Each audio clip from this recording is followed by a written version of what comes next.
বাড়িতে গিয়া ছাগলটারে আনছে, আইনা ছাগলটারে জবাই করছে। কইরা যাবের কই আমি নবীর কাছে যাই সুন্দর কইরা নান্দ। এর ভিতরে দুইটা সন্তান আছে জাবেরের। কয়টা? বড়রা রাইয়া সুইটারা কই ভাই ছাগলটা কই? আব্বা জবাই কইরা ফালাইছে। কই কেমনে ফালাইছে? কয় তোরে দেখাই। ডাক দিয়া নিয়া সুইটারে হুতাইয়া দেখাইতে গিয়া বাস্তব জীবনে জবাই কইরা দিছে। এই দৃশ্য দেখে মায় বট্টারে দৌড়ান দিছে। ওইটা ছাদের মধ্যে থেকে ইডো পয়রা মইরা গেছে গা। দৌড়াইয়া দিয়ে ওটা সন্তানকে ঘরের ভিতরে আনছে। আইনা বৈশা কান্নাকাটি শুরু করলেন। জাবের একটু পরে আসলেন, আইসা দেখে রান্না বান্না বন্ধ, কিন্তু কান্না ঘরে চলে। জাবের রাদিয়াল্লাহু তাআলা আনহু আইসা দেখে কিরে ঘরে এত কান্না কিসের? ঘরের ভিতরে দুইকা দেখে সন্তান দুইটা বিদায় হয়ে গেল। হযরত জাবের ডাক দিয়ে কই বেগম কেমনে হইল? নবী আমার বললেন, কোন মানুষ যদি অজু সহকারে কালিমা পড়তে পড়তে ঘুমায়, কিন্তু মোবাইল দেখে দেখে ঘুমায়, কথা কন না গা। নবী বললেন আমল কিছু করতেই হবে, যেহেতু কবরে আমার আপনার জায়গা। রাসূল বলছেন কেউ যদি কালিমা পড়ে পড়ে ঘুমায়, ঘুমের মধ্যে আজরাইল তারে ধরে, এই মরণটা সাধারণ মরণ নয়, এটা শাহাদাতের মরণ হয়ে যায়। নবী আমার বললেন কেউ যদি কালিমার জিকির হামেশা করে, যখন মানুষটা জিকির করতে করতে ঘুমিয়ে পড়ে, কিন্তু তার চক্ষু ঘুমিয়ে পড়ে, দেহ ঘুমিয়ে পড়ে, কিন্তু কাল্ব ঘুমায় না, কাল্ব জারি থাকে। সুবহানাল্লাহ বলেন। ওই যে মৌলিবাজার নাম শুনছেন না? মৌলিবাজার ওয়াজে গেছি কালেঙ্গা, এই পাহাড়ি এলাকা। ওয়াজের পরে একটা লোকের লোকে আমার থাকতে দিছে। ওই লোকটা ওয়াজের পরে যখন শুইলাম একটু আরাম করার জন্য, এই লোকটা খালি কয় নয়নপুর নয়নপুর নয়নপুর। মনে মনে কই কেমন জিকির করে রে, নয়নপুর মনে প্রেম টেম কইরা ফেলাইছে নাকি? এর মাছ না আছে। ঘুমাইতে পারলাম না। সকাল যখন হয়ে গেল, খুব আদবলা ছেলে আমাকে ডাক দিয়ে বলল, হুজুর নাস্তা না করে যাইতে পারবেন না? নাস্তা খাওয়াইলেও খাইলাম, কাছে আদর করে বসাইলাম। বাইরে সারা রাত এমন জিকির করছো, ঘুমাইতে পারি নাই। হুজুর আমি তো বলো একবার জিকির করি নাই। আমি কই তুমি ঘুমাইছো, কিন্তু তোমার জবান দিয়ে শুধু নয়নপুর নয়নপুর বের হলো, আমি দেখলাম। ডাক দিয়ে বলে, হুজুর আমারে মাফ করবেন, আমি বাসের কন্ট্রাক্টর, সারাদিন মানুষকে বলি নয়নপুর আসেন, সারাদিন মানুষকে আমি দাওয়াত দেই নয়নপুর। হুজুর ঘুমের মধ্যে কইছি নাকি? আমি কই সার্ভিস তো ঠিকই আছে। এটা দিয়ে আমার শিক্ষা গ্রহণ করলাম। আহারে যেটা দিনে কয় ঘুমের গড়, এটাও কয়, ঠিক কিনা কম? এটা শিক্ষা নিলাম। সারাদিন যদি কালিমার জিকির হয় জবানের ভিতরে, ঘুমিয়ে পড়লেও ঘুমাবে দেহ, কিন্তু জবান কাল্ব ঘুমাবে না, ঠিক কিনা বলেন? আরে বাবাজি আমার, তাহলে কালিমা পড়ে পড়ে ঘুমাবেন, রাজি আছেন নি? বাবাজি যদি কালিমা পড়ে ঘুমান, খপ করে আপনাকে আজরাইল ধরে, এই ধরাটা আপনার জান্নাতি ধরা হয়ে যাবে, আপনার মরণটা জান্নাতি মরণ হয়ে যাবে। আর কালিমা যদি এই যে জিকির করলেন, প্রেম নিয়ে যদি কালিমার জিকির করেন, যত বড় নাফরমান হয়ে যান, যত বড় গুনাহগার হয়ে যান, কালিমা পড়তে দেরি হবে, পিছনের সব গুনাহ মাফ হতে দেরি হবে না। নবী যখন ঘোষণা করলেন কালিমা পড়লে গুনাহ থাকে না, রাসূলের সাহাবা দাহিয়াতুল কলব রাদিয়াল্লাহু তাআলা আনহু নবীর কদমে এসে বিনি বিনি কান্দা শুরু করলেন, চোখের পানি ছেড়ে দিয়া। নবী আমার লক্ষ্য করে দেখলেন তার দাড়িগুলো ভিজে গেছে, একেবারে টপ টপ করে পানি জমিনের মধ্যে পড়তেছে। নবী আমার ডাক দিয়ে কই, দাহিয়া কলব রে, কেন জোরে কান্দো? কই ইয়া রাসূলুল্লাহ, আপনি বললেন কালিমা পড়লে গুনাহ মাফ হয়ে যায়। আমার জীবনে এমন বড় ঘটনা হয়েছে, কালিমা পড়লেও গুনাহ মাফ হবে না ইয়া রাসূলুল্লাহ। নবী আমার জানতে চাইলেন, দাহিয়া কলব এমন কি গুনাহ করেছো কালিমা পড়ার পরে তোমার গুনাহ মাফ হবে না? কয় না, এত বড় গুনাহ করেছি, আমার গুনাহ মাফ হবে না। তো কি গুনাহ করেছো? কই ইয়া রাসূলুল্লাহ, আমার স্ত্রীর গর্ভে এক সন্তান এসেছে, আমি বলে গিয়েছি ব্যবসার মধ্যে যাই, যদি ছেলে হয় বাঁচাইয়া রাখবা, মেয়ে হইলে জবাই করে দিবা, মাটির মধ্যে পুইতা ফেলাইবা। আমি যখন দীর্ঘ বছর পরে আসলাম, আমি আসার পরে আমার বেগম পরিচয় করাই দিল, এটা তোমার বাবা। মেয়েটা দৌড়ে গিয়ে বাবা বাবা বলে যখন ডাক দিলেন, আমার কলিজা আগুন লাগিয়ে গেছে গা। আরে বেগম তোমারে বলছি কি আর করছো কি, ওরে কেন বাছাই রাখলা? গরম হয়ে গেলাম, এক পর্যায়ে কোদাল হাতে নিলাম। সংক্ষেপে বলতেছি, পাহাড়ের চূড়ায় মেয়েটা নিয়ে উঠলাম, মাটি কাটা শুরু করলাম। গর্তে যখন করা শুরু করলাম, ছিটকে ছিটকে মাটি আমার দাড়িতে আসতেছে।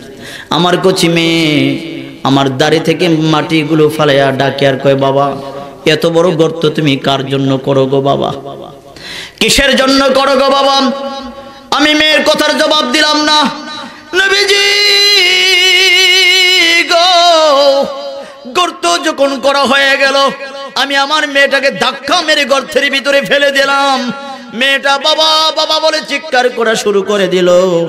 আমি মেয়ের কথা শুনলাম না, উঠতে চাইলে উঠতে দিলাম না, উঠতে চাই বারবার ধাক্কা মেরে ফেলে দেই।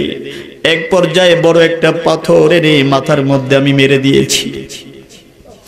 আমার মেয়েটা ছিটকে রক্ত বের হয়ে গেল, আর কেঁদে কেঁদে বলে, বাবাজি বাবা দেখার বড় শখ ছিল, বাবা ডাক শোনার জন্য বড় ভিতরের মধ্যে আবেগ ছিল রে বাবা। তুমি যদি এমন বাবা হতে জানতাম, তোমার জন্য অপেক্ষা করতাম না, তোমার পায়ে পড়ি, আমারে ছেড়ে দাও, তোমার বাড়িতে আর যাব না, কোনোদিন বাবা বলে ডাকবো না। এমন জোরে যখন কান্না শুরু করে দিলেন, আমি মেয়ের দিকে না তাকাইয়া সিনা বরাবর পাথরগুলো ফালাইয়া দিলাম, মাটি চাপা দিয়ে আসলাম। আমার মেয়েটা বাবা বাবা বলে দুইটা ডাক দিয়েছিল, ইয়া রাসূলুল্লাহ। নবীজি আজও আমি ঘুম থেকে চিৎকার করে উঠি, আমার মেয়ের কান্নার আওয়াজ আমি শুনতে পাই গো রাসূল। এই কাহিনী যখন বললেন, আমার মায়ার নবী চোখের পানি ছেড়ে দিলেন। নবী আমার ঘাল বেয়ে বেয়ে, দাড়ি মোবারক বেয়ে বেয়ে চোখের পানি পড়তেছে। আবার বিনে বিনে বলে, দাহিয়া কালবে, তুমি কত বড় শক্ত গুনাহ করেছিলে, নিজের সন্তানকে তুমি জিন্দা কবর দিয়ে ফেলেছো। কাহা ইয়া রাসূলুল্লাহ। নবী নরম করে কয়, যখন তুমি কালিমা পড়েছো, এই বড় ধরনের গুনাহ আল্লাহ তোমার মাফ করে দিয়েছে। তাহলে বাবাজান, কালিমা পড়লে গুনাহ থাকে না, ঠিক কিনা বলেন? কালিমার জিকির পরে করে ঘুমাবেন তো ইনশাআল্লাহ? রাজি আছেন? আল্লাহ আমাদেরকে এই দুইটা আমল করার তৌফিক দাও। বেশি বেশি দুরূদ পড়বেন। এশারের নামাজের পরে জীবনে অনেক ফায়সা করেছেন বাবা, অনেক সময় নষ্ট করেছেন বাবা, কিন্তু কবরে যখন শুইবেন বাবাজি, আহারে শুইতে দেরি হবে। যদি ভালো আমল হয়, কবর জান্নাতের বাগান হয়ে যাবে, আর যদি খারাপ হয়, আক্রমণ করে কবরের ভিতরে আযাব শুরু হয়ে যাবে রে বাবা। যতদিন বেঁচে থাকবেন কালিমা পড়ে পড়ে ঘুমাবেন। রাজি আছি তো ইনশাআল্লাহ? আল্লাহ কবুল করে বলে আমিন। আলহামদুলিল্লাহ, আল্লাহর কাছে অসংখ্য শুকরিয়া আদায় করে নিচ্ছি যে আল্লাহ তাআলা আজকে আমাদের এই মাহফিলকে করার সুযোগ করে দিয়েছেন। কে? আওয়াজ করি, সবাই পড়ি জবান খুলে আলহামদুলিল্লাহ। আজকের মাহফিলের সমস্ত উলামায়ে কেরাম, সম্মানিত সভাপতি, বিশিষ্ট ব্যবসায়ী মোহাম্মদ মঈনুল হোসেন প্রধান অতিথি, নাকি সহ সভাপতি হচ্ছেন মাসুদ আলী হায়দার, ঠিকাদার জনাব সাইফুল ইসলাম জুজু মাস্টার, আপনি সহ আমার ডানে বামে যত বাবাজিরা আছেন, কলিজার টুকরা যুবক ভাইরা আছেন, পর্দানিশীন মা ও বোনেরা আছেন, সবাইকে অন্তঃস্থল থেকে আমি মোবারকবাদ জানাচ্ছি। আগে যেহেতু সালাম দিয়েছি, এখন আর সালামের দরকার নাই। আল্লাহ আমাদের এই মজলিসকে, এই মাহফিলকে কবুল করুক বলে আমিন।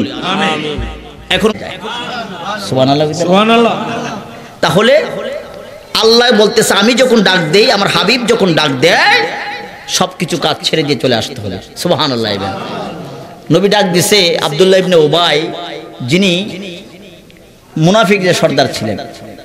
তো উনি একটু চেগায় বেগায় একটু পরে আসছে, এসে বলতেছে, কি হলো, এতক্ষণ লাগলো তোমার আসতে? হুজুর নামাজে ছিলাম। তুমি কি আয়াত পড়ো নাই নবী ডাক দিলে নামাজ ছেড়ে দিতে হয়? সুবহানাল্লাহ কইতেন না? নবী কি বাবা যারা আমার হুজুর সফরে ছিলেন, সাইয়েদুনা আবু বকর ইমামতি করতেছেন, নবী আমার মসজিদে কদম রাখলেন, নবীর চেহারা মোবারক থেকে সুগন্ধ বের হয়। সুবহানাল্লাহ বল না? আমনের শরীর থেকে কি বের হয়? গন্ধ। লগে গন্ধ কইলে তো সুন্দর হইতো না, লগে কইতে হইব দুর্গন্ধ, কারণ গন্ধ কইলে তো বুঝবো না দুর্গন্ধ, ঠিক নেই বলেন?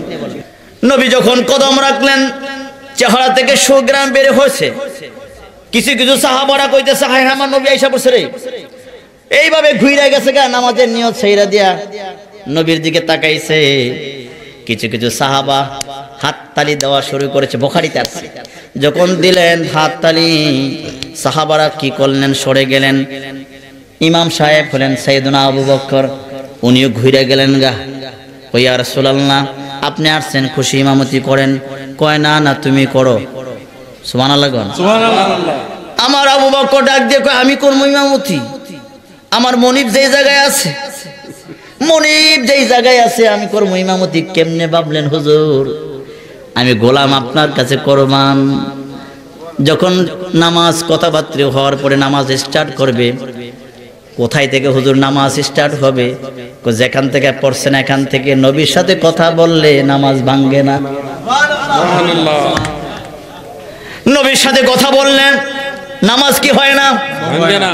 তাহলে আমি নবীরে যদি সালাম দেন, আপনারা নামাজ পড়তেছেন, আমি মসজিদে ঢুকলাম, আসসালামু আলাইকুম, হুজুর আসেননি? বলা নামাজ আসেনি। তাহলে বোঝা যায় নবী আমার মতন? হায় হায়, বোঝা লাগবে বেশি আর না, আর বোঝা লাগবে বাবাজি রে। নামাজের ভিতরে যদি আমি গোলাম রে সালাম দেওয়া হয়, নামাজ থাকে না। আর নামাজের ভিতরে আমার নবীরে সালাম না দিলে নামাজ হয় না, ঠিক কিনা বলেন? নামাজের ভিতরে নবীরে সালাম দিতে হয়, না হইলে নামাজ হয় না।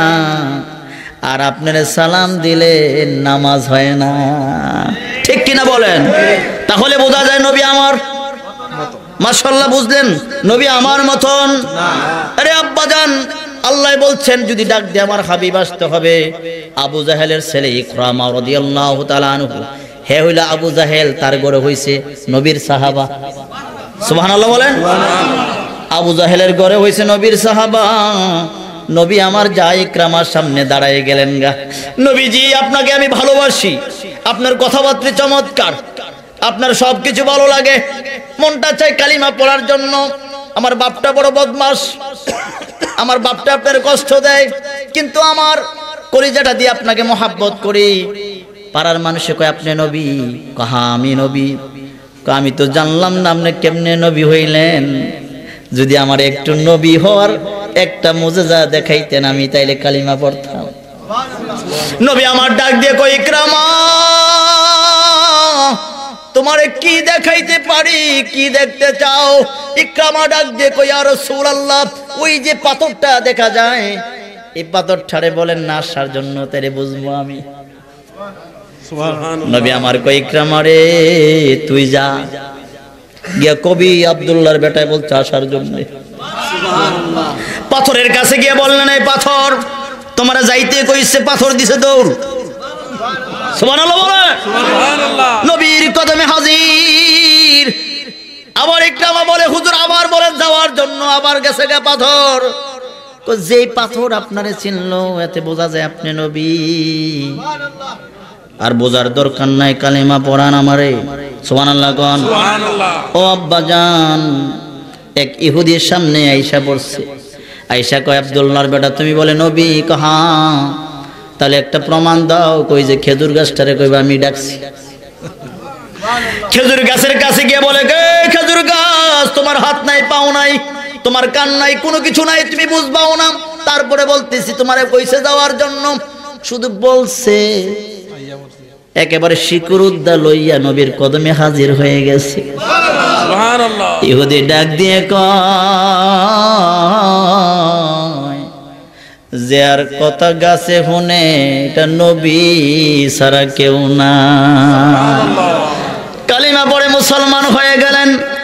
আমাদের ফরসাদ ধরেনি জেনা মন ধরে আমরা ছাইরা দেই নাকি আর কি কই জানে না বাজারের দিকে গেলে বোঝা যায় বুইরা বেড়া হেপেল মাইরা দেয় পশ্চিম বোঝে না দক্ষিণ বোঝে না আর পোলাপানের কথা তো কইয়া লাভ নাই হারামি বয়ে না কথা কোন নাগা আছে না খোলা জায়গায় প্রস্তাব করা তাকওয়ার খেলাফ গর্তের ভিতরে প্রস্তাব করা নবী নিষেধ করেছেন মনে করেন আপনি রাস্তায় বসেছেন ছোট্ট একটা গর্ত এখানে প্রস্তাব করতেছেন নবী নিষেধ করেছেন দুই কারণে একটা কারণ হলো এই গর্তের ভিতরে কোনো প্রাণী বসবাস করতে পারে তারা যেন কষ্ট না পায় দুই নম্বর কারণ হচ্ছে বিষাক্ত সাপ হতে পারে বের হয়ে আপনাকে আক্রমণ করতে পারে জন্য গর্তের ভিতরে প্রস্রাব করা নিষেধ খোলা জায়গায় প্রস্রাব করা যাবে না মানুষ যখন আপনাকে দেখে না আড়ালের ভিতরে প্রস্রাব করা সুন্নাত নবী আমার মরুভূমিতে যাচ্ছেন হঠাৎ করে প্রস্রাব মোবারক দললেন নবী কোথায় যাবেন অনেকগুলি খেজুর গাছ ডাক দিতে খেজুর গাছ আয় দৌড় দিছে আয় খেজুর গাছ আয় আয় সবাই আয়েশা নবীরে বেড়াও করছে নবী প্রস্রাব মোবারক করার পরে আবার কয় জায়গায় জায়গা যার যার জায়গায় চলে গেলেন এটার নাম হলো নবী সুবহানাল্লাহ বলেন যেই নবীকে গাছে চিনছে সুবহানাল্লাহ বলেন যেই নবীরে মাছে চিনছে যেই নবীরে পাথরে চিনছে আমার আল্লাহ বললেন এই নবী যদি ডাক দেয় নবীর কথা শুনতে হবে এই নবীর কথা যদি না শুনেন তাহলে আপনি মুমিন হতে পারবেন না ঠিক কিনা বলেন সাইয়েদনা আবু বকরকে ডাক দিয়ে বললেন আবু বকর এদিকে আও কই ইয়া রাসূলুল্লাহ কি আমি হিজরত করব কোন দিন যাইবেন কোন সময় যাইবেন কো রাতে যাইতে পারি কোন দিন জানি না আল্লাহ যেবার কয় সুবহানাল্লাহ সুবহানাল্লাহ নবীর কথা কেমনে মানছে শুনেন আমরা তো আজকে ওয়াজ শুনবো ফজরের নামাজ পড়ব না ইনশাআল্লাহ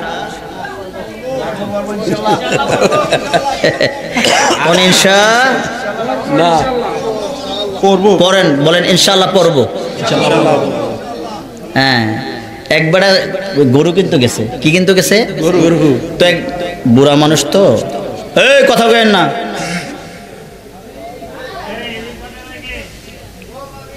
একটা ভাই যাও তো ভদ্রভাবে বুঝাই দিয়ে আসেন কথা যেন না বলে তো বলতেছে চাচা কোথায় যান তো গরু কিনতে তো পোলা মানুষ একটু তাকওয়া আবার নামাজ টামাজ পড়ে তো কই ইনশাআল্লাহ কোন কই ইনশাআল্লাহ কম কই নগদ টাকা লই যেতেছেন কি বাকি যেতেছে কি ইনশাআল্লাহ কর কি দরকার বাজারে গেছে গরু দেখছে গরু কিনছে টাকা দিবে হাত দিয়ে দেখেন ফ্রি হয়ে গেছে গা সোরা বেড়া লয়ে গেছে গা কো টাকা দেন কই ইনশাআল্লাহ নাই তো কে টাকা কই কই ইনশাআল্লাহ সুরে নিছে গা কো গরু নিতেন না কই ইনশাআল্লাহ মন ভালো না কো তাইলে কই ইনশাআল্লাহ আগামী বাজারে চাচা মন খারাপ কই ইনশাআল্লাহ বেশি খারাপ বাইত গেছে বউকে গরু কই ইনশাআল্লাহ সুরে টে আনিস কো তুমি কই আসলা কই ইনশাআল্লাহ কই তারতাম না কই তুমি এটা কাম করছো কই ইনশাআল্লাহ বেশি কথা কইও না বাঁচলে ইনশাআল্লাহ আগামীতে গরু হবে খুয়াইয়া ইনশাআল্লাহ কইয়া লাভ নাই আগে বলতে হবে ঠিক কিনা বলেন নামাজ পড়বেন তো এই তো লাইন আইছেন ওয়াজ বেশি লাগে না যদি বুঝা ফালান অল্প কথাই শেষ ঠিক কিনা বলেন আরে বাবাজি কোন কথা বলতেছিলাম মনে হিজরতের কথা মা শুনলাম তোমাকে নিয়ে যাইতে পারি কোন দিন যাবেন কই বলতে পারি না কেমন প্রেম কেমন আদব সাহাবার ছিলেন কই যায় বড় এটা করে মুরব্বি নাতি লইয়া মারামারি করা যাবে না মুরব্বি এই জায়গা মতো বাবা কেমন আদব শুনেন একদিন নয় দুই দিন নয় 6 মাস পরে গিয়ে ডাক দিছে আবু বকর কল লাব্বাইক আসতে হয়েছে সুবহানাল্লাহ নবী আমার চোখের পানি ছেড়ে দিয়ে বলে আবু বকর এলাকার কুকুর পর্যন্ত ঘুমিয়ে আছে তুমি কি ঘুমাও নাই ডাক দিয়ে বললেন ইয়া রাসূলুল্লাহ আপনি যেই দিন আমাকে বলেছিলেন আমাকে নিয়ে হিজরত করবেন আমি গোলাম সেই দিন থেকে আর কোনোদিন বিছানায় যাই না নবীজি কই কেন তুমি বিছানায় যাও না কয়ার জন্য যাই না আল্লাহ যদি এক ডাক দেওয়ার পরে দুই ডাক দেন, আল্লাহ যদি জিগায় কেরে আমার হাবিব দুইবার কেরে ডাক দিছে, কি জবাব দিব নবী গো? এই ভয়ে এই আদবে আমি 6 মাস ঘুমাই না। নবীর প্রতি আদব কত, নবীর কথা সাহাবারা কেমনে মানছে। কিন্তু নবী বলছেন যারা নামাজ ছাড়ে তারা ফাসিক, যারা নামাজ ছাড়ে তারা কাফের, ঠিক কিনা বলেন? কেউ যদি ইচ্ছাকৃত এক ওয়াক্ত নামাজ ছেড়ে দেয় 2,88,00,000 বছর পর্যন্ত জাহান্নামে থাকবে। ইচ্ছাকৃত ছেড়ে দিলে, কিন্তু আমাদেরকে নামাজ ছড়ে না। কথা বলেন না কেন? বাবাজি নামাজ ছেড়ে দেন, যার নামাজটা ঠিক থাকবে, হালাল হারাম যদি ঠিক থাকে, সোজা জান্নাতে চলে যাবে। সুবহানাল্লাহ বলেন। হালাল হারাম দুইটা যদি ঠিক থাকে আর নামাজ পড়ে সোজা কই জান্নাত কবুল হওয়ার আগে হালাল খাবার শর্ত। কি খাবার?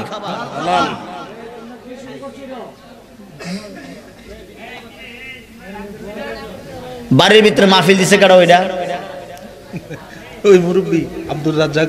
আব্দুর রাজ্জাক কেডা বাবা? আপনি তো কামটা ভালো হইতেছে না, যার নাম না একটু ওয়াজ বন্ধ করে দিম আমি। ওই শেষে হেটের ব্যবস্থা আছে, লাগি এইটা করে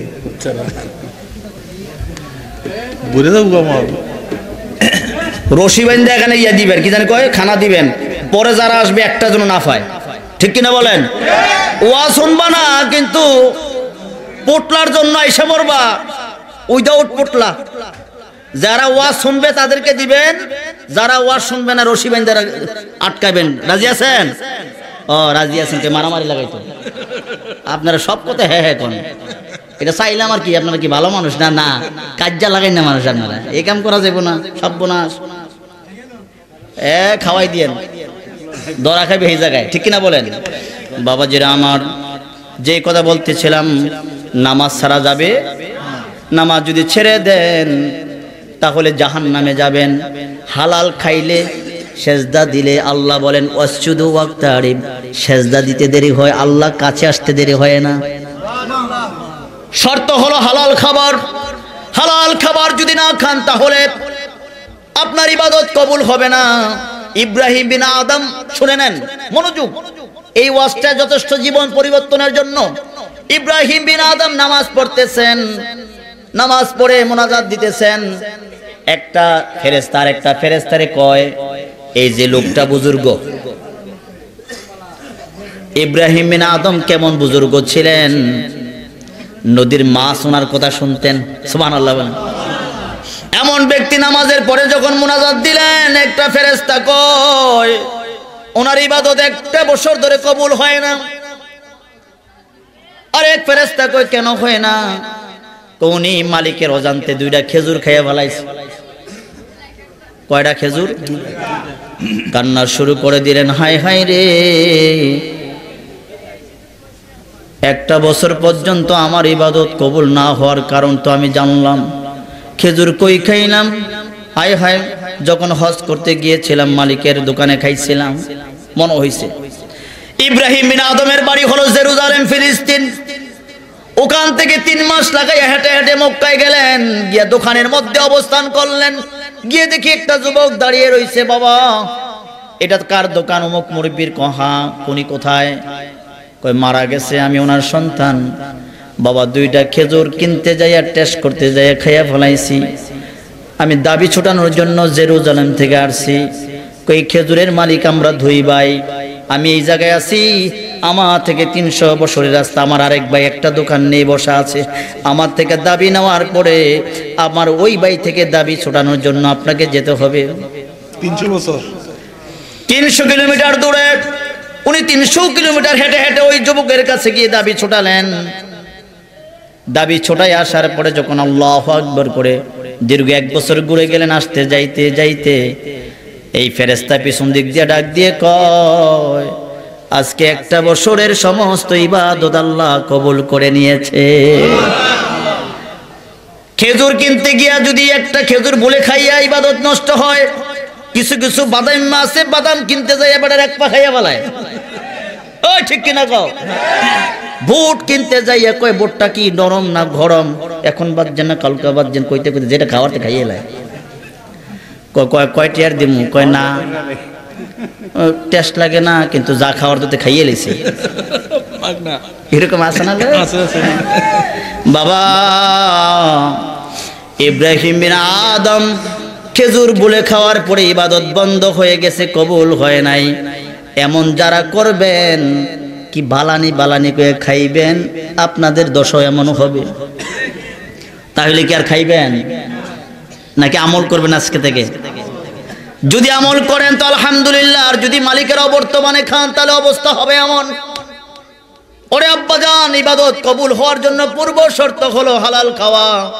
কেউ যদি হালাল খায় না তার ইবাদত কবুল হবে না। নবী আমার বললেন যে হালাল টাকা দিয়ে জামা কিনে, কি কিনে জোরে বলেন না, নবী আমার বললেন জামা গাও দুনিয়ার যদি জবানের জিকির বন্ধ থাকে, কিন্তু জামার জিকির বন্ধ হয় না। সুবহানাল্লাহ বলেন। এই জামায় জিকির করে হাদিসের মধ্যে আসছে, হক টাকার জামা জিকির করে আপনার জিকির বন্ধ থাকলো জামার জিকির হয়। নবী আমার বললেন হক টাকা দিয়ে বিছানার চাদর কিনলেন, বিছানার মধ্যে ঘুমাইলেন, সারা রাত ফেরেশতারা তাওয়াফ করে আপনাকে পাহারা দেয় শুধুমাত্র হালাল টাকার বিছানার কারণে।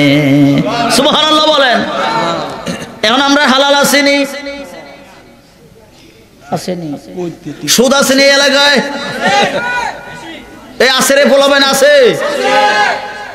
নাউজুবিল্লাহ। ওয়াজের সুদের ওয়াজ আগে ওই দিয়ে কিছুদিন আগে গেছিলাম, কোন জায়গায় দিন সুদের ওয়াজ করতাম, মারামারি এক বুড়া কই আপনি এই ওয়াজ বাদ দিয়ে আর ও ওয়াজ জানেন না? মসজিদের ভিতরে আমার ধরছে, হাই হাই আমি ভয় পাইছি। আমি বললাম আব্বা জান আপনার সমস্যা কি? আমার সমস্যা আছে। তো পরবর্তীতে জানলাম যুবকরা কয় হুজুর অত্র এলাকার মধ্যে সুদের ডেলিভারি এই মাস্টার দেয়, এই বুইরাটা দেয়, বছরে বছরে হজ করে কিন্তু সুদের কারখানার কাছে। আমি ক আল্লাহ আমারে বাঁচাইছে, বেটা যে আমার কিল দেয় নাই। বাবাজি যারা সুদ খায় তারা কি খায়? আরো সুন্দর করে গছ না, জুড়ে গ আপনার সমস্যা আছে তো আপনি কন্যা গা। যারা সুদ খায় তারা কি খায়? এটার একটা নকি আপনাদের অকিয়া বলতেছি। একটা মহিলা বাচ্চা হইয়া মরে যায়, নিয়ত করছে এখন যদি বাচ্চা বেঁচে যায় পায়খানা খামু। কত ভালো ভালো নিয়ত করছি, বাচ্চা বাঁচে না, আজকে নিয়ত করলাম বাচ্চা বেঁচে গেলে পায়খানা খামু। কুচ্ছিত নিয়ত করছে বাচ্চা আর মরে না, বাচ্চা বাচ্চা গেছে গা, এখন নিয়ত পূরণ করতে যায়, আঙ্গুল তো আর যায় না। আঙ্গুল যায় যাই না, খুলনা জবানে যাইব। মহিলা যায় কিন্তু আর ভয় করে, না জানি বাচ্চা বইরা জায়গা, আমার নিয়তটা পূরণ করতে হইব। কাছে যায় কিন্তু আঙ্গুল দিয়ে উঠায় না, ভিতরে যাওয়ার দূরের কথা। দৌড়ে জুনাইদ বুগদাদির বাড়িতে গেলেন, গিয়া কয় হুজুর এমন কোন নিয়ত করেছি এটা পূরণ করতে পারি না। কি করছো? আমি নিয়ত করছি বাচ্চা বাঁচলে পায়খানা খামু, এখন তো পায়খানা ভিতরে যায় না, কেমনে কি করমু? একটা ব্যবস্থা আছে। কেমন? সুদখোর আসেনি এলাকায়? আমার ডাইনের বাড়িতে আছে, বামের বাড়িতে আছে, সামনে পিছে সুদের যন্ত্রণা অতিষ্ঠ আছে না এরকম? ডাক দিয়ে বলো মা, তাহলে যদি সুদ খায় তার বাড়িতে যাইবা, একবেলা ভাত খুঁজে খুঁজে খাইবা, খাওয়ার পরে হাতটা কিন্তু ওই বাড়িতে ধুইবা না, না ধুয়ে বাড়িতে এসে একটা কাপড়ের মধ্যে মুইসা গড় রাইখা দিবা। সন্ধ্যাবেলার সন্ধ্যা যখন হইল ঘরে থাকা যায় না, সেন্টের গন্ধে বুঝালাইছে কি এর গন্ধ। মহিলাকে আকাম করছে কেডারে ঘরের ভিতরে, খুঁজা দেখে কোনো পায়খানা নাই, খুঁজতে খুঁজতে কাপড়ের কাছে গিয়ে দেখে কাপড়ের ভিতর থেকে এমন ধরনের দুর্গন্ধ বের হয়। খুব যত্ন সহকারে এটারে ধরছে, দুই আঙ্গুলে ভিতরে তো আর যাইব না, দইরা হুজুরের বাড়িতে গেছে, গে হুজুর আপনি বললেন এই যে কাপড়ের থেকে পায়খানার গন্ধ আসে। কয় মা তোমার পায়খানা খাওয়া হয়ে গেছে, কারণ তুমি সুদখোরের বাড়িতে খানা খাও নাই, তুমি মূলত গু খাইছ।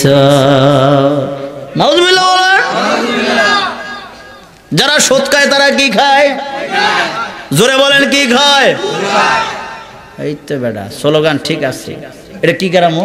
বেজোরা কিন্তু সব জোর নাই, এই এলাকা জোর নাই, বাইরে থেকে জোরা নাকি? সব বেজোর। আলহামদুলিল্লাহ, বেজোর আল্লাহ পছন্দ করে, আল্লাহ নিজেই বেজোর। সুবহানাল্লাহ বল। তাহলে বাবা সুদ খাওয়া যাবে না। সুদ খাওয়ার মধ্যে 70টা গুনাহ কয়টা? 1 নম্বর গুনাহ হলো, প্রথম নাম্বারটা বলি আর 70 নাম্বারটা বলি। প্রথম নাম্বারটা হলো মায়ের সাথে জিনা করা, যিনি আপনারে পেটে রাখছে তার সাথে জিনা করা। এরে আব্বা আমারে যদি বলে, এই মৌলবি তাম পৃথিবীর বাদশা তোমারে বানাই দেব, তুমি আজকে তোমার মায়ের সাথে জিনা করবা, আমি মৌলবি আত্মহত্যা করব, কিন্তু মায়ের শরীরে হাত দেওয়া সম্ভব না। কথা বলেন না কেন? আমি ওই সুদখোরকে বলতে চাই, বাবাজি তুমি তো প্রতিদিন তোমার মায়ের সাথে জিনা করার গুনাহ পাও, প্রতিদিন তোমার মায়ের সাথে জিনা করার গুনাহ তোমার আমলনামা লেখা হয়। তুমি একটা নর্দমার কীট, তুমি বড় নিকৃষ্ট মানুষ রে বাবা। আর 70 নম্বর গুনাহ হলো, এই লোকটা কখনো ঈমান নিয়ে কবরে যাবে না, বেঈমান হয়ে মরবে। তাহলে সুদখোর ভালো না খারাপ? সুদ খাওয়া যাবে না। আজকে থেকে ওয়াদা করেন, যারা সুদ খায় জেনে নেবেন মূলত আসলে সে পায়খানা খায়। যত বড় দাপটশালী হোক, সমাজে মাতবর হোক, যতই হোক, মূলত সে নিকৃষ্ট। কথা বলেন না কেন? ও আব্বা, ইবাদত কবুল হওয়ার পূর্ব শর্ত হলো হালাল খেতে হবে। জোরে কোন সুবহানাল্লাহ। তাইলে আজকে থেকে হালাল খাবেন, রাজি আছেন? হারাম থেকে দূরে। বাজারে গেলে, মাহফিলে গেলে, বিভিন্ন জায়গায় গেলে, মেলায় গেলে, টেস্ট করতে গিয়ে বাজে জিনিস মানুষের খাইবেন নি। আর একটা খাইয়ালাই বোট একটা, এই যে কয়ে গেলাম, মরার আগ পর্যন্ত আর কোনো দিন মালিকের অজান্তে বর্তনের ভিতরে হাত দিবেন না। রাজি আছেন তো ইনশাআল্লাহ? এইটাই ওয়াজ আব্বাজান। এই যে একটা আমল, এটা কিসের আমল? এটা কিন্তু 100 জনের ভিতরে 99 জনে করে। কথা কর না কেন? না জানি না বোট খায় না, বাদাম খায় না। কইয়া খাইলেও কইয়া খাইলে তো আপনি পুরোটা খাইলেন না, খাইলেন। শুরু করছি রে বাবা, যত না কষ্ট বন্ধ করতাম না। তো বেটা যদি কখন শুরু করে, আপনার কি ইচ্ছা মতো খাইবেন। আর যদি কর এইটা আজকের নি, কি খবর, আপনি বাড়ি কই? না আপনার বোর্ডের অবস্থা ভালো না, মনে কালকে ইয়া করছেন, কোন কয়টা দিতাম, কোন না টেস্ট নাই, কিন্তু খাইয়া লাইছে যা খাওয়ারতে। এরকম বাটপারি করা যাবে? আল্লাহ তৌফিক দেব বলে আমি। বাবাজিরা আমার এরপর আল্লাহ বলছেন, ইজা দাআকুম, যখন নবী ডাক দিয়ে আসতে হবে, কোনো কথা মানা, কোনো আওয়াজ করা যাবে? নবীর কথা যখন, নবী যখন বলে আসো, আসতে হবে। নবীর কথা ছাড়া কোনো বিকল্প কোনো রাস্তা, নবীর প্রেম ছাড়া কোনো বিকল্প রাস্তা নাই, নবী ছাড়া কোনো গতি নাই। নবী হলো ঈমান, নবী হলো ঈমান। নবীর সাথে কারো তাসবিহ দিলে ঈমান থাকে না, ঠিক কিনা বলেন? এখন বর্তমানে কিন্তু ঈমানের ওয়াজ বেশি দরকার। আমল কম করলেও জান্নাত পাবে যদি ঈমান ঠিক থাকে। আর যদি ঈমান না থাকে, আমল করে লাভ নাই। ও আব্বাজান, ফরসাপ খাওয়া কি হালাল না হারাম? পাক না না পাক? এই তো আওয়াজ করবেন, পাক না না পাক? এখন আমিরে সবাই মিল্লা যদি এক বালতি ফরসাপ করে আমার একটা গ্লাস দেন, কো হুজুর খান, আমরা সবাই মিল্লা দিছি, খুব দামি ফরসাপ, খাওয়া যাবো? আমি বক্তা যদি মিলে কই নেন, দাওয়াত দিয়ে আনছেন, একটু সাইরা দিছে, সবাই মিলে খাইলাম, ফরসাপ খাওয়া যাইবনি? কারণ কি? জোরে কোন? এই তো কারণ কি? আমার নবীজি অসুস্থ অবস্থায় বদনা মোবারকের ভিতরে ফরসাপ মোবারক করে রেখে দিয়েছেন ঘরের ভিতরে। উম্মে আইমান গভীর রাত হয়ে গেল, আয় হায় পানি তৃষ্ণা লাগলো। ওই বদনার কাছে গিয়ে সমস্ত পানিগুলো উম্মে আইমান খেয়ে ফেললে। সকালবেলা যখন হলো, উম্মে আইমান, এই বদনার ভিতরে আমি ফরসাপ করেছিলাম, এগুলা কই? কই ইয়া রাসূলুল্লাহ, আল্লাহর জাতের শপথ করে বলি, আমার জীবনে এত সুন্দর, এত মধুর এত সুন্দর মজার পানি কোনোদিন খাই নাই। আরে আমি তো ফরসাব করছি, আমি তো জানি না, গোলামে খাইয়া বলাইছি। নবী আমার মুস্কি হাইসা কয়, তুমি আমার ফরসাব পান করেছো নাকি জাহান্নাম হারাম করেছো? নবীর ফরসাব মোবারক খাইয়া জান্নাতে যায়, কথা বলেন না? তাহলে নবী আমার মতো? জোরে বলেন। ভুলভাল বুঝান না, মৌলবীর অভাব। বাবাজি বাজারে গেলে একটা মাছ কেনার জন্য মাছের কানকা, আপনারা কি করেন, মিলছে কানকা কইলা দেখেন এটা কি নরমাল না ভালো না খারাপ। একটা খাবার খাবেন যাচাই বাছাই করে কিনেন। আমার নবী হলো ঈমান, মৌলবীর কথা শুনে ঈমান নষ্ট করা যাবে? নবী আমার ডাক দিয়ে বললেন, তোমার জন্য দুইটা সুসংবাদ দুনিয়ার জমিনে, সুবহানাল্লাহ বলেন। এক নম্বর হলো মানুষের দেহের ভিতরে দুনিয়াতে 3000 রোগ আক্রমণ করে। কয় হাজার? 3000 রোগ দুনিয়ার জমিনে আছে আব্বাজান। 3000 রোগ মানুষকে আক্রমণ করে। এই যে জ্বর, ঠান্ডা, কাশি, মাসি, এগুলো আমরা জানি। কিছুদিন আগে একটা শুনছিলাম করোনা, এরপর আর নতুন কিছু শুনি না। আজকা শুনবেন এমন কথা, এটা তরাস হওয়ার কিছু না। 3000 ভিতর থেকে একটা আইসে আর কি, মন খারাপ করা যাবে না। আমার নবী ডাক দিয়ে কম্যায়মান, এই দেহের ভিতরে 3000 রোগ কখনো আর প্রবেশ করবে না। তোমার দেহের ভিতরে আমার ফরসা মোবারক ঢুকছে, দুনিয়ার কোন রোগ তোমার দেহের ভিতরে আর প্রবেশ করবে না। সুবহানাল্লাহ বলেন। ও মেহমান, তুমি জান্নাতে যাবা। তোমার এই নার থেকে যত সন্তান বের হবে, তুমিও জান্নাতি, ওরাও জান্নাতি। আমার প্রশ্ন হলো, নবীর ফরসা মোবারক খাইয়া জান্নাতে যায়, এই নার থেকে যারা বের হয়ে জান্নাতে যায়, তাহলে নবী আমার মতো না, ঠিক কিনা বলে? এটি মনে রাখবেন, কারণ নবী হলো ঈমান, ঠিক কিনা বলেন? নবীর চরণেতে সারা জীবন আমি থাকব, ভালোবেসে নবীজিকে ভালোবেস, বলেন, নবীজিকে হৃদয় মাঝে ভরে রাখব। ও নবীর চরণেতে সারা জীবন আমি, মাশাআল্লাহ, নবরনেতে সারা জীবন আমি, মিলাদোকে আমে দরুদ সালামে, মিলাদোকে আমে দুরুদ সালামে, নূর নবীরে স্মরণ করব। ও নবীর চরণেতে সারা জীবন আমি, নবীর চরণেতে সারা জীবন আমি। রাজি আছেন? নবীর চরণে থাকতে রাজি আছেন? কারা কারা রাজি হাত তুলে দেখান।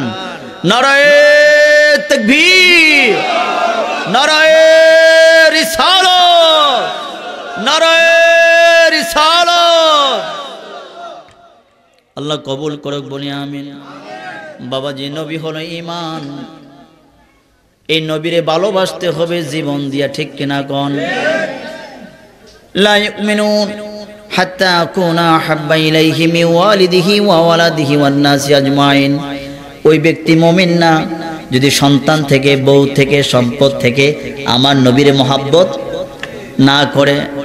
হযরত জাবের রাদিয়াল্লাহু তাআলা আনহু মাদারিজুন নবুওয়াত কিতাবের মধ্যে শাহ ওয়ালিউল্লাহ মুহাদ্দিস দেওলভী রাহমাতুল্লাহ আলাইহি লিমা ইউহীকুম এই আয়াতের তাফসীর করতে গিয়ে উনি লিখেছেন মাদারিজুন নবুয়তের মধ্যে সুন্দর করে ঘটনা লিখেছেন, নবী আমার মরারে জিন্দা করতে পারে। সুবহানাল্লাহ, জোরে কোন সুবহানাল্লাহ। অর্জ যাবেন এই ছেলে বেয়াদব বেতুমিস,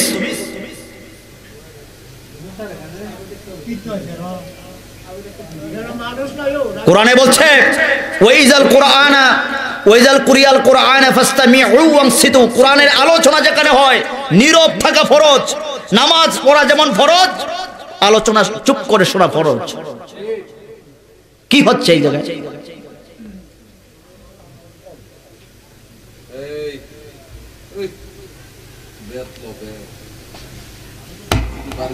কি কথা বলতেছিলাম? কথাটা কি বলতেছিলাম মনে আছে?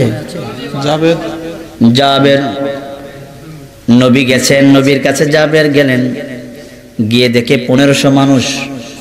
মতান্তরে কোথায় লেখছে 3000, কিন্তু 1500 মরশুর। গিয়ে বলতেছেন, নবী গো আপনার চেহারার দিকে তাকাইয়া দেখলাম মনে হয় ক্ষুধা লাগছে আপনার।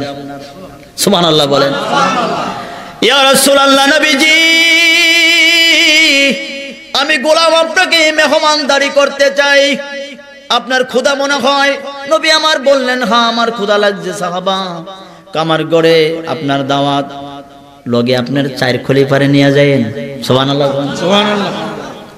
জাবের জানে এই 4টা লোকের নবী মোহাব্বত বেশি করে, নবীরও খুশি রাখতে চায়। আপনি যায়েন, আপনার 4 জন খলিফারে নিয়ে যায়েন।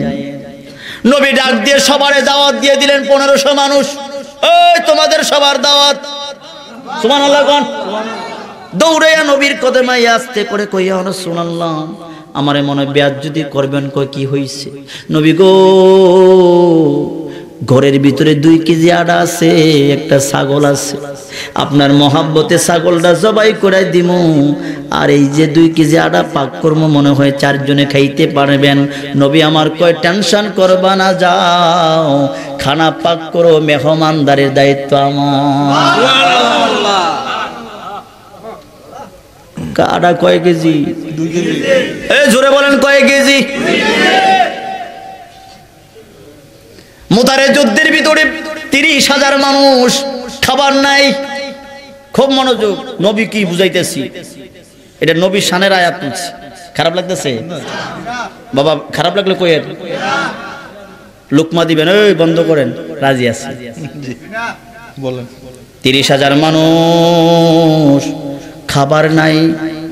এক নবী ডাক দিয়ে কয় কারো কাছে কোনো খাবার আসেনি? একটা সাহাবী দাঁড়িয়ে গেলেন, ইয়া রাসূলুল্লাহ আমার কাছে 21টা খেজুর আছে। কয়টা খেজুর? মানুষ কত হাজার? আরে 30,000 মানুষ, খেজুর কয়টা? 21টা। নবী কয় আনো। নবীর কাছে আনলেন। নবীর ওমার সালনাকা ইল্লা রাহমাতাল লিল আলামিন, এটা রহমতের হাত। সুবহানাল্লাহ সুবহানাল্লাহ। এই থলির ভিতরে হাত দিয়ে 21টা খেজুর বের করে 30,000 মানুষকে খাওয়াইছে। সুবহানাল্লাহ মানলাম না? সুবহানাল্লাহ। 30,000 মানুষকে খাওয়ালেন। ডাক দিয়ে বলে, নবীজি সাহাবা আমার কাছে আয়, এই যে তোমার থলিটা আমারে দিলাম, কোনো দাবি আসেনি? একেবারে কদমে লুইটা পড়ছে। ইয়া রাসূলুল্লাহ আমি গোলামের খেজুর দ্বারা মানুষকে কেমনে মেহমানদারি করলেন, আমি খুশি। এই পোটলার মধ্যে আমার দাবি নাই। কইরা যদি কেউরে দিয়া দেখো দিয়া দেন। আবু হুরায়রাকে ডাক দিয়ে বলেন, এদিকে আয়, এই থলিটা তোরে দিলাম, তুই খাবি, পরিবার পরিজনরে খাওয়াবি, আত্মীয় স্বজনরে মাঝে মধ্যে দিবি, দান সদকা করবি। সুবহানাল্লাহ বলেন। খারাপ লাগে বাবা? খেজুরের সংখ্যা কয়টা? 21টা। আবু হুরায়রা ডাক দিয়ে বলেন, দুনিয়ার মানুষ জেনে নাও, আমার নবী যখন নবীর হাত মোবারক দ্বারা আমাকে থলি দিলেন, আমি আমার পরিবার পরিজন নিয়ে 26 বছর থলি থেকে খাইছি। 26 বছর আমি থলি থেকে রে 26 বছর পর্যন্ত খেজুর বের করে সবারে নিয়ে খাইছি।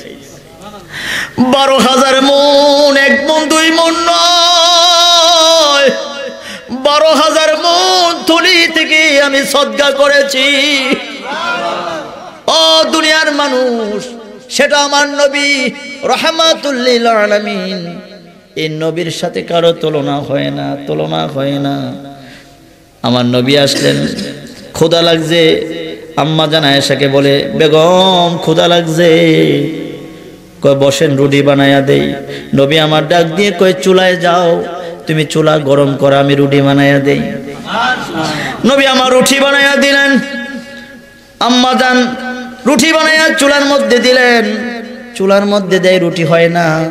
আম্মা জানকে আপনি সরেন, এটা আমাদের কাজ, আপনার না। আম্মায় গেছে, আবার রুটির মধ্যে দিলেন, রুটি চুলায় দিলেন, রুটি হয় না।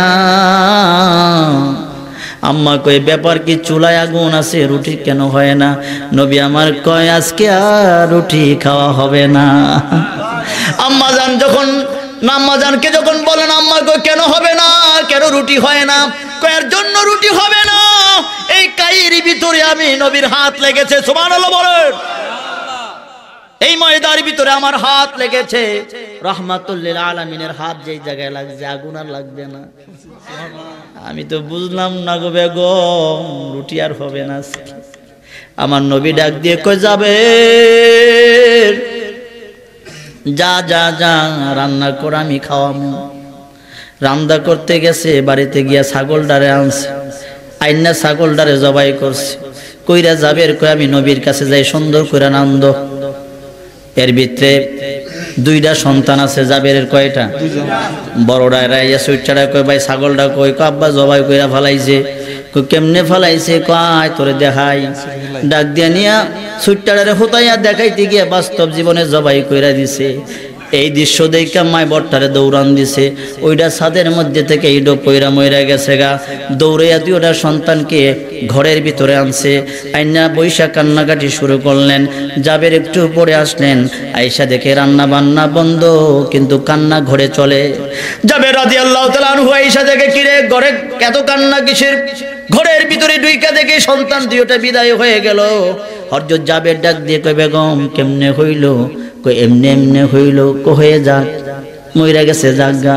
সাবধান বেগম, একটু পরে আমার নবী আসবে, নবীর হাসি মুখে রিসিভ করতে হবে। বেগম রে, সন্তানকে জবাই করে দিতে পারি, আমি জিন্দেগি কুরবান করে দিতে পারি আমার নবীর প্রেমের জন্য, আমার নবীর খুশির জন্য। সন্তানগুলারে ঘরের ভিতরে মর্যাদা রাইখা দাও।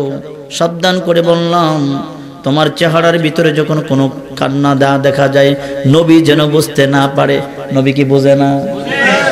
ওই যে আগে কইছিলাম, জানেনি? নবী আমার আসলেন, আয়েশা বলতেছেন জাবের খানা সামনে আনো। খাবার সামনে আনলেন, নবী থুতু মোবারক দিলেন খাবারের ভিতরে। সুবহানাল্লাহ, সুবহানাল্লাহ। আহা, আমার নবীজি কোনোদিন থুতু মোবারক জমিনে ফালাইতে পারে নাই। নবী যখন থুতু দিবে, সাহাবারা হাত দিছে, ইয়া রাসূলুল্লাহ হাতে দেন। চেহারার মধ্যে মাখছে, আপনি থুতু দিলে কেউ কই বুনি হাতে দেন মাহি, কথা কোন নাগা বাবা। আহারে সাহাবা যুদ্ধের ময়দানে হাতটা কাইটা ফেলাইছে, ডাইন হাত দিয়া বাম হাতটার দইরা নবীর কাছে আইছে। নবীকেও দেখেন আমার হাতটা আলাদা কইরা ফেলাইছে, জোড়া লাগাইয়া দেন। নবী আমার জায়গায় লাগাইয়া থুতু মোবারক লাগাই দিছে, হাত আগের মতো হয়ে গেছে। নবীর থুতু মোবারকের কত তাজিম, সুবহানাল্লাহ বলেন। লম্বা ঘটনাও দিকে যাই না, সময়ের দরকার। আব্বা জান সামনে খাবার আনলেন, খাবার পরিবেশন শুরু করলেন। নবী আমার ডাক দিয়ে, সাহাবারা খাইবা, কিন্তু হাড় হাড্ডির মধ্যে চোষণ মারবা না। হাড় হাড্ডি খাইবা, গোস্ত খাইবা, হাড়ের মধ্যে কি দেওয়া যাবে না? চোষণ দেওয়া যাবে না। সাহাবারা তাই করলেন, সমস্ত ছাগল খাইলেন, হাড়গুলো চোষণ মারলেন না। রুটি খাওয়ান হলো, 1500 মানুষের মেহমানদারি হলো। কয় কেজি আড়া? একটা ছাগল।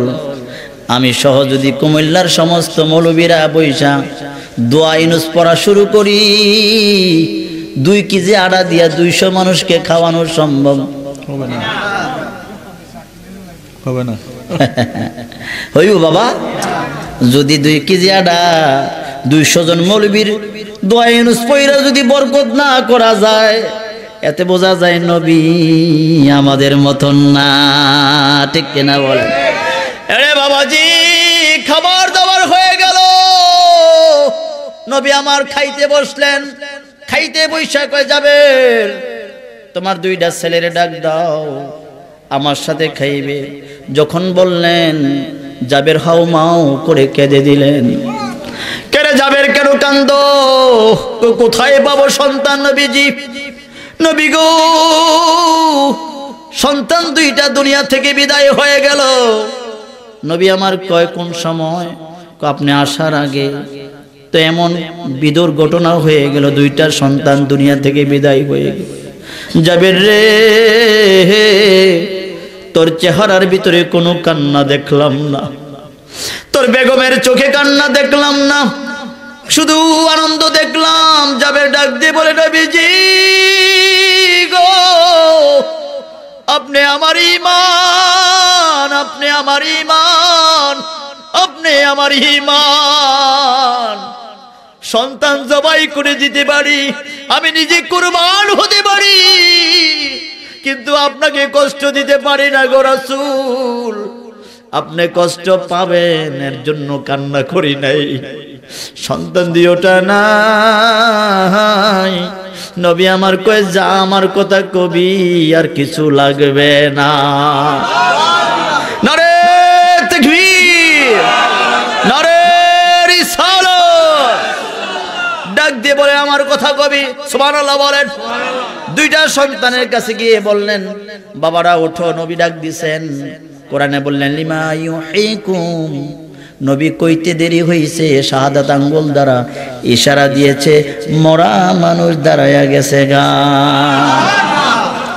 আপনার আঙ্গুলের ইশারাতে আকাশের চাঁদ খণ্ড হয়, আপনার আঙ্গুলের ইশারায় মরা মানুষ জিন্দা হয়। আল্লাহুম্মা সাল্লি আলা সাইয়্যিদিনা মুহাম্মদ নাবিয়ানা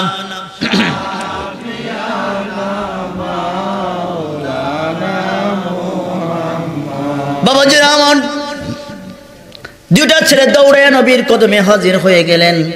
নবী খাবার দাবার কমপ্লিট করলেন। নবী ডাক দিয়ে কয়ে, যাবে ওই হাড়গুলো আমার সামনে আন। যে বকরি খাইছিল, বকরি হাড়গুলো সামনে আনছে। নবী আঙ্গুল দ্বারা ইশারা করলে মুহূর্তের ভিতরে হাড়গুলো জোড়া লেগে গেল। একটু পরে গোস্ত গজাই গেল, এরপরে চামড়া গজাই গেল, এরপরে পশম গজাই গেল, ডাক মেরা ছাগল খাড়াইয়া গেল গা। সুবহানাল্লাহ বলেন। রান্না ছাগল ডাক দিয়ে খাড়াই করাই লাইছে। নবী আমার জমিনে আসমানের চাঁদকে আলাদা কইরা ফলাইছে। সুবহানাল্লাহ বলেন। নবী আমার জমিনে আসমানের চাঁদকে আলাদা কইরা ফলাইছে। মরা ছাগলকে ডাক দিয়ে খাড়া করাই লাইছে। এই নবী যদি কয় কেউ নবী আমার মতো, বুঝতে হবে এই মৌলবী মানসুর, এই মানসুর সে মানুষের ঈমান চুরি করার জন্য আসছে, ঈমান দিতে আসে নাই, ঠিক কিনা বলেন? এমন মৌলবীর কথা শোনা যাবে? জোরে বলেন, শোনা যাবে? কেউ যদি বলে বুঝতে হবে সে 2 নাম্বার, ঠিক কিনা বলেন? এটা ঈমানি দায়িত্ব। বাবাজিরা আমার, নবীকে কলিজা দিয়ে মহব্বত করবেন। আরে বাবা, যদি একবার মহব্বত আটকায়ে ফেলাইতে পারেন, আল্লাহর জাতের শপথ করে বলি, কোনদিন জাহান্নামে যাবেন না, শুধু জান্নাতে চলে যাবে। ছাগল খাড়াই গেছে গাম, ডাক দিয়ে কয়, রে তোমার দেখো রুটিগুলা ঠিক আছে নি? কয় হ্যাঁ। ছাগল পাইছো? কয় হ্যাঁ। নবী আমার সব দিয়ে দিলেন। নবী হলেন রাহমাতুল লিল আলামিন। এই নবীর জন্য সাহাবারা জীবন দিয়েছেন, সন্তান কুরবানি দিয়েছেন। আমরা দিনের জন্য পারি না? কথা বলেন, পারি না? শুনেন, যখন জান্নাত থেকে পাঠাই দিলেন, উনি রনে বনে জঙ্গলে হাঁটেন একা একা। কোথায় হাঁটেন? একা একা হাঁটেন। তো বনের পশুরা বলতেছে, জান্নাত থেকে নবী আসছে, চলো দেখে আসি। সুবহানাল্লাহ বলেন। সব পশুরা গেছে, হরিণ গেছে, গিয়ে হরিণের চুমা দিছে পায়ের মধ্যে। চুমা দেওয়ার পরে ওনার শরীর থেকে যে গাছের পাতা ছিঁড়ে হরিণের জবানে দিয়েছে। জবানে দেওয়ার কারণে হরিণ যেই হরিণের জবান দিয়ে দিয়েছে, ওই হরিণের নাভিতে কস্তুরী মেঘনাভি, যেটা সবচেয়ে পৃথিবীর মধ্যে সবচেয়ে সুঘ্রাণ, জন্ম হয়ে গেছে। সুবহানাল্লাহ। এই হরিণী যখন জঙ্গলে গেছে, অন্যান্য পশুরা পাগল হয়ে গেছে, কিরে তোমার শরীর থেকে এত সুন্দর ঘ্রাণ? নবী দেখতে গেছিলাম, আর আমার গাছের পাতা খাওয়াই দিছে, এর জন্য সুঘ্রাণ। তো বাকি সব পশুরা মিলে চল ঘ্রাণ নিয়ে আসি। তো আইসে, আসার পরে চুমা দিছে, জবানে পাতাও দিছে, কিন্তু সুঘ্রাণ হয় নাই। কি হয় নাই? মুফাসসিরিনে কেরাম লিখেছেন কেন হয় নাই? যে প্রথম যারা গিয়েছেন, প্রথম হরিণী যখন গিয়েছেন, নবীর প্রেমে গেছেন, আর দ্বিতীয় পার্টি যারা গিয়েছেন তারা ঘ্রাণের উসিলায় গেছেন, নবীর মহব্বতে যায়। এখানে নিয়তে গন্ডগোল বিদায়, কস্তুরী পায়।